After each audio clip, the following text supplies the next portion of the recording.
네, 오늘 함께 읽으신 본문의 말씀을 가지고 강야의 학교라는 제목으로 함께 말씀을 나누기 원합니다. 우리 그리스도인들이라면은 모두가 다녀야 하는 학교가 있습니다.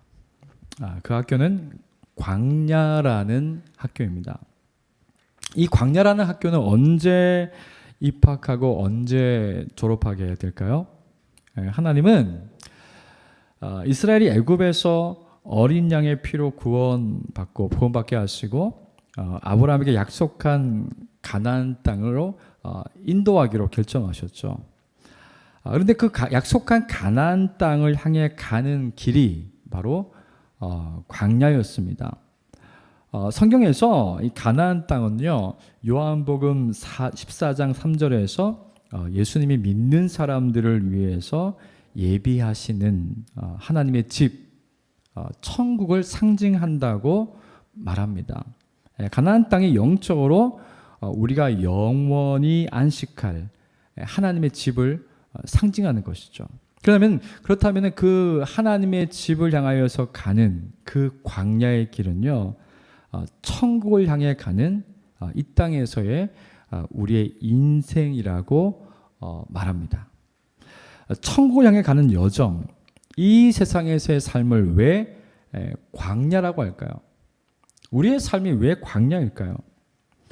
여러분, 출애굽기에서 인간의 역사에 나타난 하나님의 아들을 통한 그 하나님의 구원을 아주 축소판으로 보여주고 있습니다.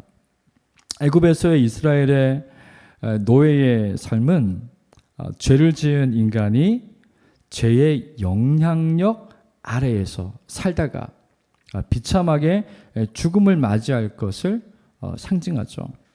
어떤 희망도 없습니다. 그런데 하나님이 아브라함에게 약속하신 대로 애굽에 노예된 그 이스라엘을 어린 양의 피로 구원하십니다. 어린 양의 피를 문 사방에 발라서 죽음에서 구원받는 것은 십자가에 달리신 예수님이 모든 인류의 죄를 대신 담당하시고 죽으신 것을 상징하죠. 그래서 그 십자가에 예수님을 믿는 모든 사람들은 죄와 사망에서 구원받습니다. 네, 죄와 사망에서 구원받습니다. 그리고 애굽에서 구원을 받은 이스라엘은요, 하나님의 나라를 상징하는 가나안 땅으로 인도함을 받습니다. 하나님의 인도하심을 따라서 가나안 땅으로 가는 길, 그 여정이 바로 광야의 삶이죠. 그리고 이 광야의 삶은요, 예수님을 믿고 구원받은 하나님의 자녀들이 하나님의 완전한 나라에 들어갈 때까지 하나님의 인도하심을 따라서 사는 삶이라고 말합니다. 이 땅에서의 인생의 여정을 하나님의 인도하심을 따라 사는 삶이다, 이렇게 정의하는 거죠. 그렇다면 성경은 이 땅에서의 삶을 다시 제가 질문하겠지만은 왜 광야라고 부를까요? 우리가 주로 장례식장에서 많이 부르는 찬송가 479장을 보면 이런 가사가 있습니다. 광야에 찬바람 불더라도 앞으로 남은 길 멀지 않네. 산 넘어 눈보라 세차게 불어도 돌아갈 내 고향 하늘나라. 날 구원하신 주 못이었고 영원한 영광을 누리리라. 그리던 성도들 한 자리 만나리. 돌아갈 내 고향 하늘나라. 이 찬송가 가사에서 광야, 우리가 살아가는 인생은 찬바람이 분다고 말합니다. 산을 넘어야 하는 수고가 있다고 말합니다. 눈보라를 뚫고 가야 하는 여정이라고 말하죠. 예수님을 믿으면은 좋은 일만 있어야지 왜 찬바람이 불고 산을 넘어야 하고 눈보라를 맞아야 합니까? 이게 중요하겠죠. 왜 예수님을 믿으면은 다 좋아야지, 다 잘 돼야지 왜 이런 일들이 일어납니까? 여러분, 왜냐하면요, 예수님을 믿고 죄와 사망에서 구원받았다는 것은요, 우리가 더 이상 죄와 사망의 영향을 받지 않는다는 것을 말합니다. 그런 존재가 되었다는 거예요. 예수님 때문에 죄인에서 하나님의 자녀로 신분의 변화가 생긴 겁니다. 그리고 우리가 구원받았다는 것은 이 신분의 변화뿐만이 아니라 하나님의 자녀가 가져야 하는 삶에 대한 인식, 새로운 인식과 삶의 방식을 가지는 것입니다. 여러분, 삶에 대한 새로운 인식과 방식이란 무엇입니까? 하나님의 창조 질서를 알고 하나님의 말씀이 내 삶의 기준이라는 것을 아는 거죠. 그래서 하나님의 말씀을 따라서 사는 삶, 이것이 새로운 삶의 인식과 삶의 방식이라는 거죠. 아담이 죄를 짓기 이전에 살아야 했던 삶, 그것을 말하는 거죠. 그래서 우리가 예수님을 통해서 구원을 받는다는 것은 죄를 짓고 죄와 사망의 영향 아래에서 죄와 사망의 방식을 따라서 살던 우리가, 영향도 받고 그 방식대로 살던 우리가 예수님을 통해서 죄와 사망에서 구원받고 삶의 방식도 하나님의 기준을 따라 하나님의 말씀을 따라 사는 삶으로 회복되는 것을 말합니다. 만약 우리가 예수님을 믿고 하나님의 자녀가 되었다는 이 신분의 회복이 있다고 할지라도요, 삶을 살아가는 인식과 방식이 여전히 죄와 사망의 영향을 받고 그대로 살아간다면 우리는 내가 구원받은 하나님의 자녀인지 헷갈리게 됩니다. 내 정체성은 하나님의 자녀라고 말하죠. 주일날 예배 때 와서 늘 듣는 게 당신은 하나님의 자녀입니다. 하나님의 백성입니다. 이렇게 말하는데 내 삶은 전혀 그렇지 않은 겁니다. 그래서 구원은 신분의 변화와 함께 그 신분에 어울리는 새로운 삶의 인식과 방식이 반드시 회복되어야 합니다. 이 회복되어야 할 새로운 삶의 인식과 방식이 구원의 삶, 구원의 여정이라고 말하는 거예요. 성경은 그것을 광야라고 표현합니다. 우리는 이 세상을 왜 광야로 부르는지 알 수가 있겠죠. 우리가 보통 그 세속이라는 단어를 쓰잖아요. 불교에서도 세속이라는 단어를 쓰는데요. 기독교에서도 세속이라는 단어를 씁니다. 이 세속이라는 단어는요, 하나님을 모르는 사람들이 모여 있는 곳이란 뜻이에요.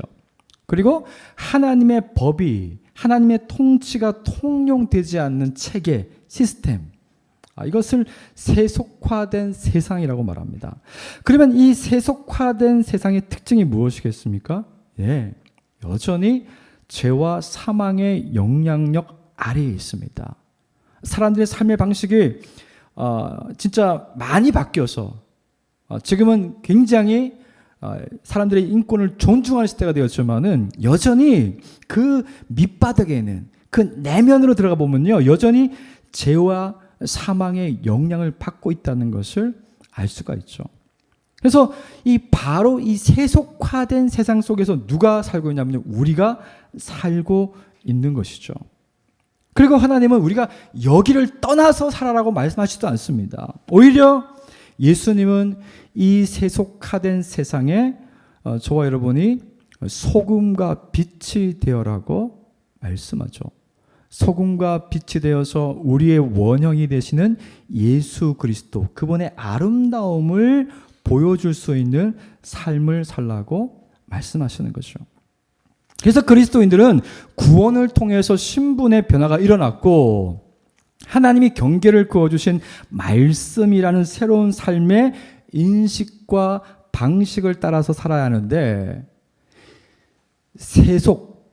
이 세속화된 세상에서 살아가니까 충돌이 일어납니다. 하나님의 세계관과 세속화된 세상의 세계관이 충돌하면서 찬 바람을 맞는 것입니다. 산을 넘어야 될 때가 너무 많아요. 세찬 눈보라를 뚫고 지나가야 되는 거죠. 그래서 구원받은 하나님의 자녀들이 완전한 하나님의 집에 이를 때까지 이 땅에서 사는 삶을 뭐라고 표현하냐면 광야라고 이야기하는 겁니다. 그래서 우리가 이 광야와 같은 인생을 살 때 조심해야 하는 것이 있습니다. 그게 뭐냐면요, 예수님이 우리에게 주신 그 예수님을 믿을 때 우리의 신분이 죄인에서 하나님의 자녀로 금방 바뀌어버리는데, 그 신분, 자녀라는 신분의 정체성을 잃어버려서는 안 됩니다. 그리고 하나님이 우리의 신분에 맞게 살라고 하신 그 삶을 포기해서는 안 됩니다. 그런데 세속화된 세상에서 우리의 정체성을 지키고 하나님의 말씀을 따라 사는 것은 절대 쉬운 일이 아닙니다. 어떻게 보면 고통이죠. 그 고통이 너무 심해서 직장 생활을 그만두는 분들도 있습니다. 너무 힘들게, 이 땅에서의 삶이 너무 힘들게 느껴지는 경우도 있죠. 그래서 성경은 우리가 광야와 같은 세상을 살 때 하나님께서 우리의 인도자와 보호자가 되셔서 우리가 하나님의 그 완전한 집에 도착할 때까지 우리의 구원을 완성하시는 분이라는 것을 말씀하죠. 그래서 이 광야의 삶에서 그럼 중요한 것이 무엇일까요? 우리 인생에서 중요한 것은 무엇일까요? 하나님을 믿고 신뢰하는 겁니다. 여러분, 이 광야에서의 삶은요, 우리의 정체성의 변화가 왔는데, 정체성의 변화를 따라서 하나님의 말씀을 따라서 그분의 백성으로 살아야 되는데, 그 삶은 우리가 우리의 힘으로 살아갈 수가 없다는 거예요. 그래서 하나님의 보호와 인도가, 하나님의 구원이 여전히 필요하다는 겁니다. 우리의 삶에서도, 우리의 신분에서만 하나님의 구원이 필요한 게 아니라 우리의 삶에 하나님의 백성으로 살기 위해서도 하나님의 능력과 구원이 필요하다는 거죠. 그래서 하나님은 우리가 이 땅에서 살아갈 때 우리가 다른 방식으로 살 것을 계속 말씀하시죠. 이 세상이 먹고 마시고 입는 문제를 접근할 때 세속화된 방식을 따를 때 우리는 하나님의 방식을 따라야 하죠. 그런데 놀라운 것은요, 우리가 이 세속화된 세상에서 하나님의 방식을 따를 때 충돌이 일어나잖아요. 근데 그때마다 하나님께서 우리에게 어떻게 말씀하시냐면은 너희의 정체성은 내 안에 있다. 계속 말씀하시는 거죠. 내가 너희에게 가라고 한 그 길이 옳은 길이야. 그 정체성과 그 방식이 옳다는 것을 너희가 증명하는 것이 아니라 내가 증명할 거야. 너희는 두려워 말고 구원의 삶을 살아내라. 내가 너희를 인도할 거야. 내가 너희를 보호할 거야. 끝까지 완주하게 할 거야. 이것이 광야의 삶에 대한 정의라는 거예요. 그리고 우리가 이 광야의 삶을 하나님의 인도와 보호하심에 따라 살게 되면요, 어떤 소망이 생기겠습니까? 가나안 땅에 대한 소망이 생기는 거예요. 하나님이 아브라함에게 약속한 그 가나안 땅이 어떤 나라인지 모르잖아요.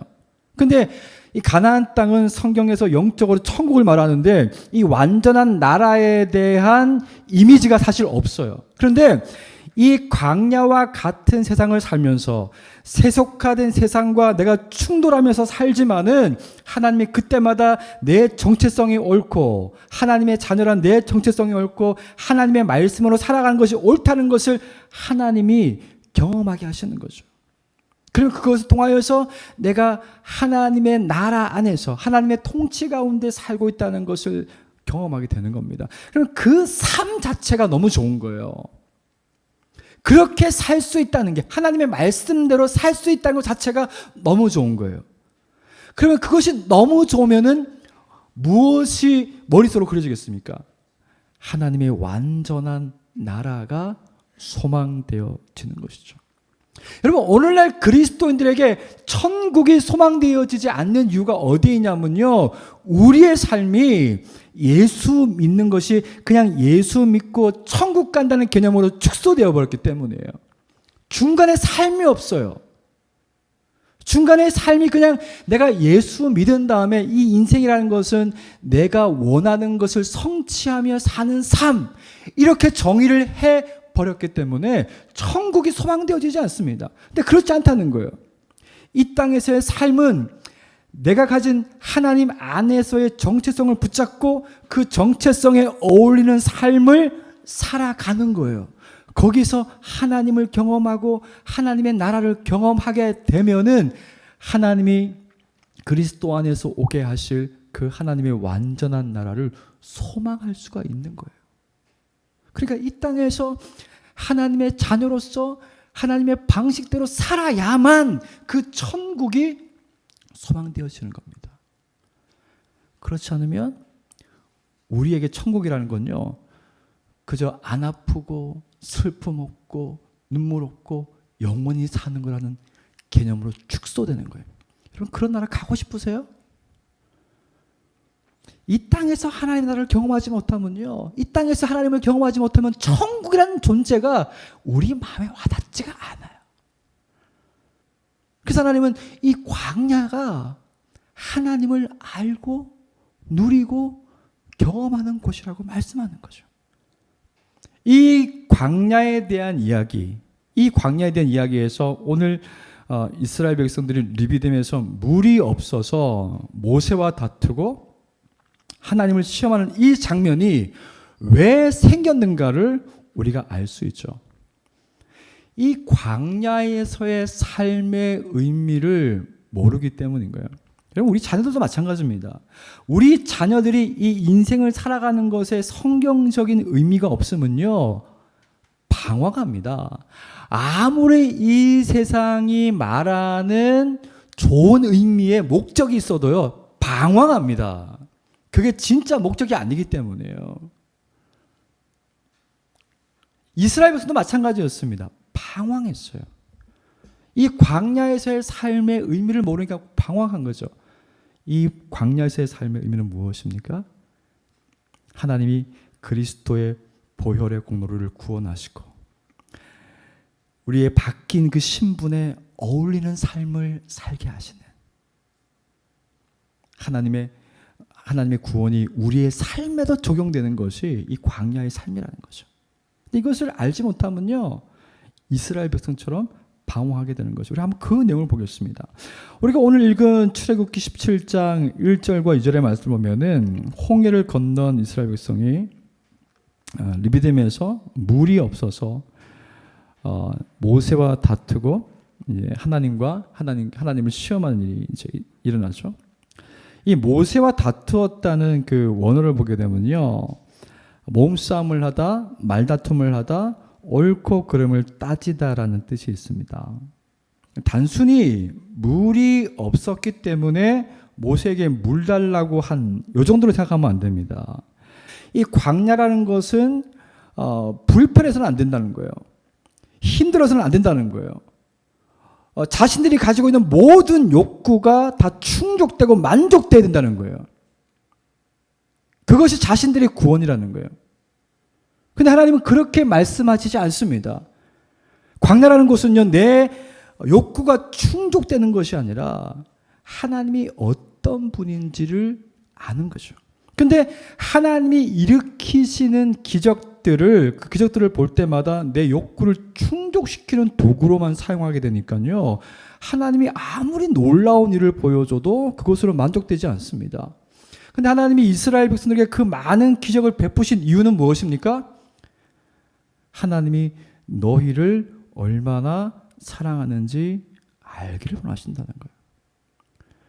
하나님이 왜 그 비싼 대가를 지불하시고 이스라엘을 구원하셨습니까? 왜 하나님이 그 비싼 대가를, 자신의 아들을 주시면서까지 우리를 구원하셨습니까? 예, 우리를 사랑하신다는 거예요. 하나님이 그 많은 일들을 왜 행하셨습니까? 나 이런 존재다, 나 이렇게 대단한 신이다, 그거 보여주기 위해서 그 일을 하신 게 아니라는 거예요. 내가 너희를 얼마나 사랑하는지,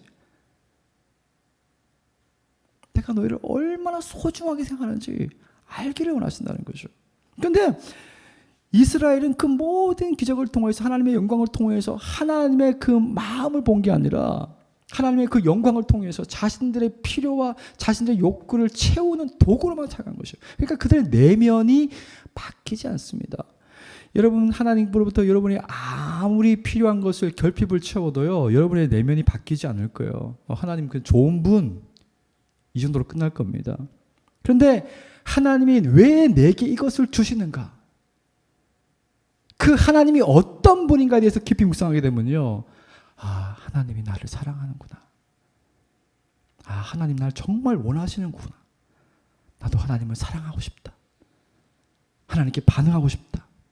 그렇게 우리의 내면이 바뀌기 시작합니다. 부모들이 자녀들에게 결핍을 채워주죠. 그런데 부모들이 자녀들과 깊은 내면의 것을 이야기하지 않습니다. 야, 너 요즘에 얼굴이 안 좋아 보이는데 왜 안 좋니? 너 요즘 이제 중학교 들어가서 혹은 고등학교 들어가서 이제 이렇게 공부해야 되는데 어려움은 없니? 마음 아픈 건 없니? 힘든 건 없니? 이렇게 물어보지 않는 거예요. 그냥 필요한 것만 그냥 공급해 주는 거예요. 그럼 자녀들이 어떻게 되겠습니까? 그냥 욕망의 사이즈만 커지는 거예요. 공허함의 사이즈만 커지는 거예요.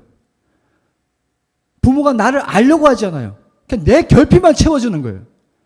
그러니까 공허함만 커지고 욕망의 사이즈만 그릇만 커지는 거지 마음의 변화가 일어나지 않습니다. 부모가 나를 사랑한다는 것을 알면 아이들이 어떻게 바뀌냐면요, 결핍이 있어도 부모가 나를 사랑하기 때문에 그 결핍을 채워줄 것을 신뢰하게 돼요. 그래서 애걸복걸하면서 달라고 하지 않고 기다릴 줄 안다고요. 그런데 부모가 나를 사랑한다는 것을 확신하지 못하는 자녀들은요, 달라고 해요. 왜? 불안하니까요. 마찬가지입니다. 이 광야에서 하나님이 우리에게 원하는 것은요, 하나님이 얼마나 우리를 사랑하는지 알라는 거예요. 하나님이 얼마나 저와 여러분을 그 무엇보다도 원한다는 것을 알라는 거예요. 사랑하는 여러분, 하나님이 여러분에게 무언가를 주는 거 얼마든지 줄 수 있습니다. 우리에게 무언가를 주는 거 하나님께 어려운 일 아니에요. 근데 여러분, 그 하나님이 주시는 선물보다 더 중요한 건요, 하나님 그분 자체를 사랑하는 겁니다. 그분을 아는 거예요. 그러면 결핍이 있어도 그 결핍 때문에 힘들지 않습니다. 왜? 하나님이, 나를 사랑하는 하나님이, 자기 아들을 주기까지 사랑하는 그 하나님이 내게 필요한 것을 주실 것을 아시기 때문이죠. 그래서 어떤 면에서요, 하나님의 나라를 우리가 경험한다는 것은요, 하나님의 사랑을 경험하는 거예요. 하나님의 성품을 경험하는 거예요. 하나님이 어떤 분인지를 아는 것이죠. 그래서 우리가 이 땅을 살면서 우리가 알아야 하는 것은 하나님이 내 인생의 비전이나 목표를 성취하시는 분이 아니라 나를 사랑해서 자기 아들까지 주시는 분이라는 것을 인식하는 거예요.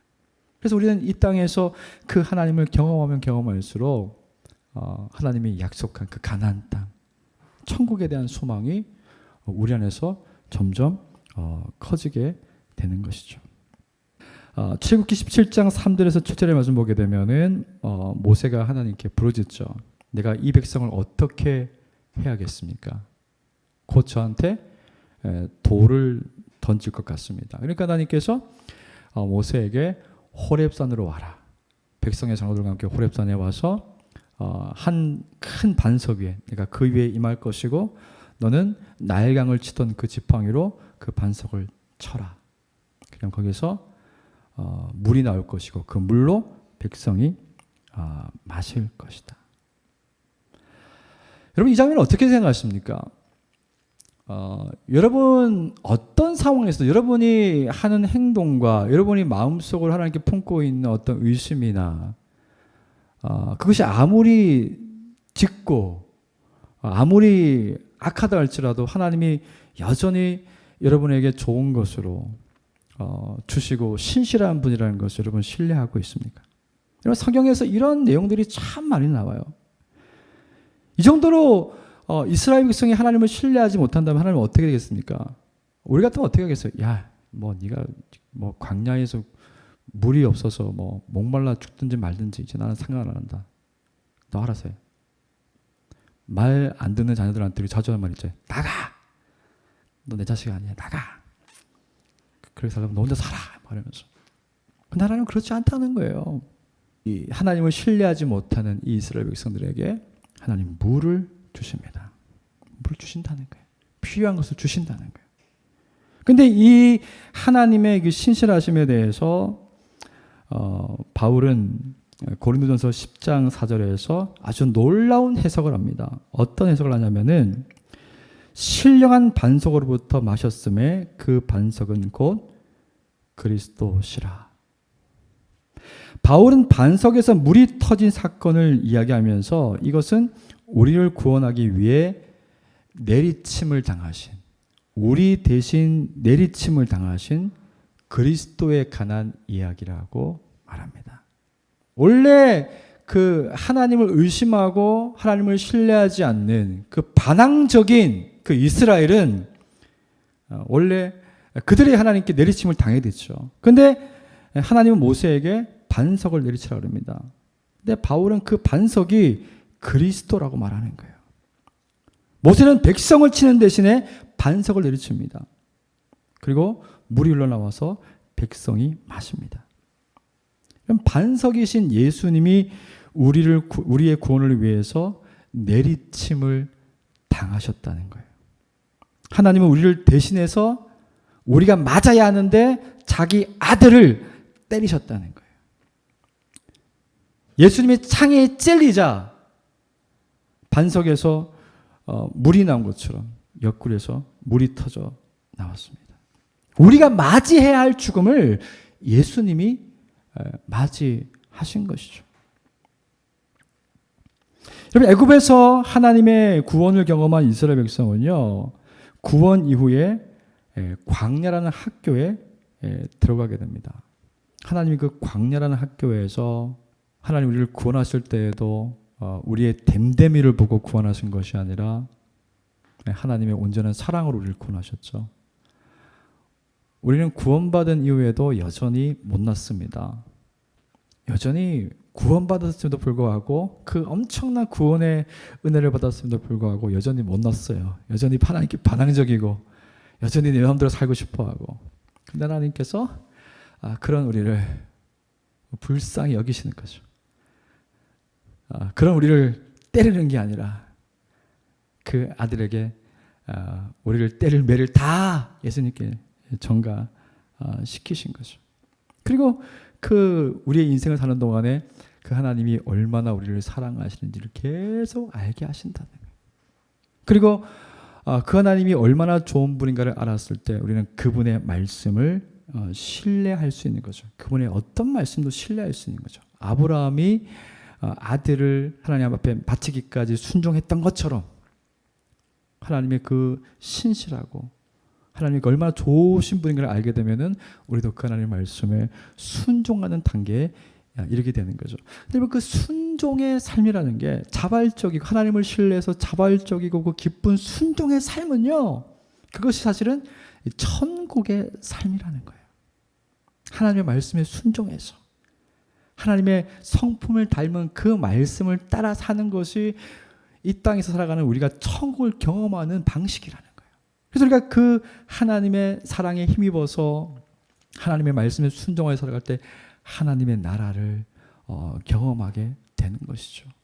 그렇게 하나님의 나라를 경험하게 되면요, 성경에서 이야기한 그 도래하게 될, 이 땅 가운데 임하게 될 그 완전한 하나님 나라를 더욱더 소망하면서 살 수가 있는 것이죠. 그래서 성경은 우리의 인생을 광야라고 표현합니다. 여러분, 지금까지 인생을 어떤 의미에서 살아왔습니까? 내가 예수 믿고 구원받았으니 내가 어릴 때부터 가지고 있던 꿈을 이루며 성취하며 사는 것, 남들보다 더 잘 사는 것, 이런 것에 초점이 가 있었다면요, 이제 오늘 말씀을 통해서 우리 인생에 대한 정의가 바뀔 수 있기를 소망합니다. 우리 인생은요, 하나님의 구원을 통하여서 하나님이 얼마나 좋은 분인가를 알아가고, 그래서 우리가 가게 될 그 천국을 정말로 소망하는 그런 과정이라는 것을 오늘 성경이 우리에게 말씀하고 있습니다. 마음속에 두려움 없이 하나님을 경험하고 바라고 소망할 수 있는 저 여러분 되시기를 주님을 축복합니다. 같이 한번 우리 기도하겠습니다.